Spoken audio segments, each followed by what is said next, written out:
Hi everyone, I'm Damla, a second-year PhD candidate from the University of Texas at Austin's EEB program. I'll be presenting our project on the effect of gap dynamics on species coexistence in the Neotropics. Competition for light is a strong determinant of species coexistence in tropical forests around the world. Here we're seeing trees of various species, all depending on light for their growth and growing their canopies plastically to reach full sunlight in canopy gaps. And we can't help but wonder if all of this tree diversity in the tropics can be maintained by variation in light availability due to canopy gaps. Recently, there have been inspiring efforts in trying to capture the tree diversity at BCI Panama. The 282 species can be categorized by their demographic rates to strategies ranging from fast growers to slow growers along the growth survival trade-off, and from long-lived pioneers to short-lived breeders along the stature accruement trade-off.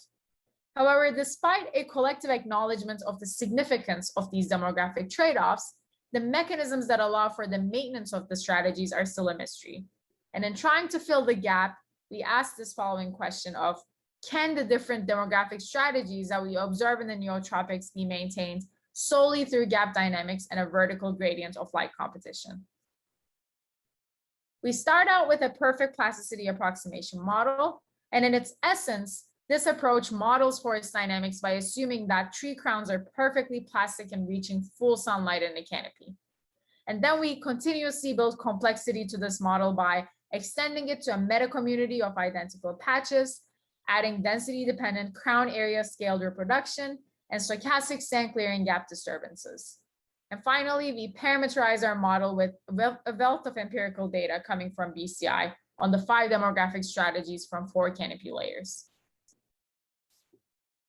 In the following results, we measure coexistence by the average and standard error of coexistence time, which is when the first extinction of a demographic strategy occurs.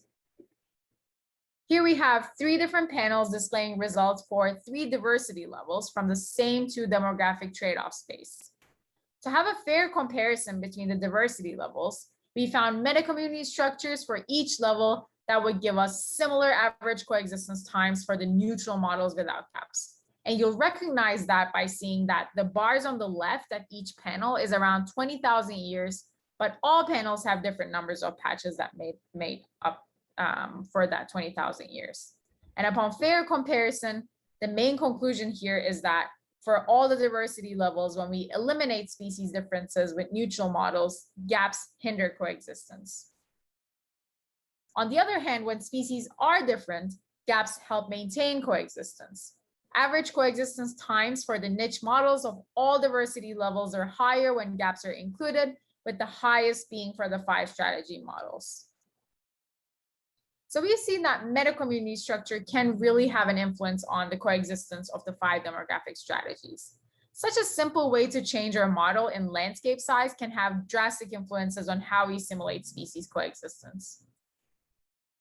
For 5 strategy neutral models without gaps, we observe a strictly increasing pattern of coexistence time that is greater than 100,000 years for more than 300 patches, a pattern that we expect as the increasing availability of canopy space can prevent identical strategies from basically stochastically drifting to extinction.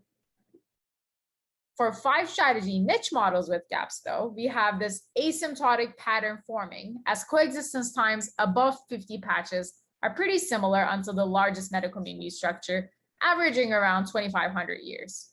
So not only our model has shown that these 5 demographic strategies can coexist for more than 2,000 years just by accounting for gap dynamics, it has also shown us that we can represent equilibrium coexistence patterns with a much smaller model space compared to the real size of BCI. In general, our simple model has shown that competition for light following gap disturbances can explain empirically observed demographic diversity at BCI.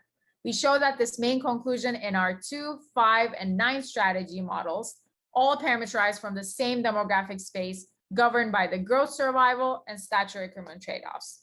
However, there is still a need for mechanistic exploration of coexistence as our neutral models coexist for longer than our niche models. Thank you so much for listening to my talk, and I hope you have a great rest of your conference.